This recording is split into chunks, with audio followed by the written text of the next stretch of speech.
এপ্রিলে গরম আর হালকা থেকে মাঝারি বৃষ্টিতে আবারও বাড়তে পারে ডেঙ্গুর প্রকোপ। কীটতত্ত্ববিদরা বলেছেন, গরম ও হালকা বৃষ্টির পরিবেশ এডিস মশাদের বংশবৃদ্ধিতে সহায়ক।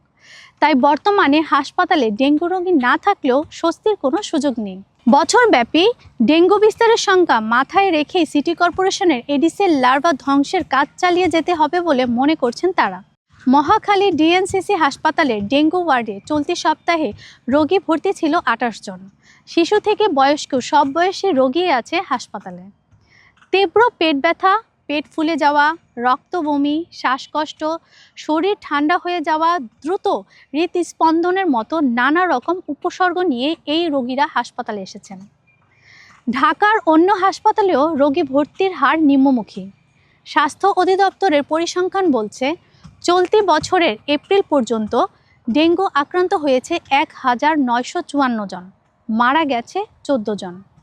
কীটতত্ত্ববিদ ডক্টর কবিরুল বাশার বলেছেন, এরই মধ্যে থেমে থেমে বৃষ্টি, সেই সাথে বাড়ছে গরম। বৃষ্টি ও গরমের এই ভ্যাপসা পরিবেশই জন্মায় এডিস মশা। কেবল ঢাকায় নয়, কক্সবাজার, চট্টগ্রাম, চাঁদপুর, বরিশাল, বরগুনা সহ দেশের বিভিন্ন জেলায় আছে ডেঙ্গুর ঝুঁকি। বিশ্ববিদ্যালয়ের এই অধ্যাপক আরও বলেন, এই বছর এই সময় অন্য বছরের তুলনায় মশার ঘনত্ব বেশি।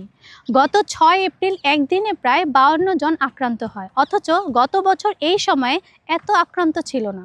আমাদের গবেষণা মূলত তাপমাত্রা, আর্দ্রতা, বৃষ্টিপাতের ওপর নির্ভর করে পরিচালিত হয়। তিনি বলেন, গবেষণা অনুযায়ী মশার ঘনত্ব বেড়েছে।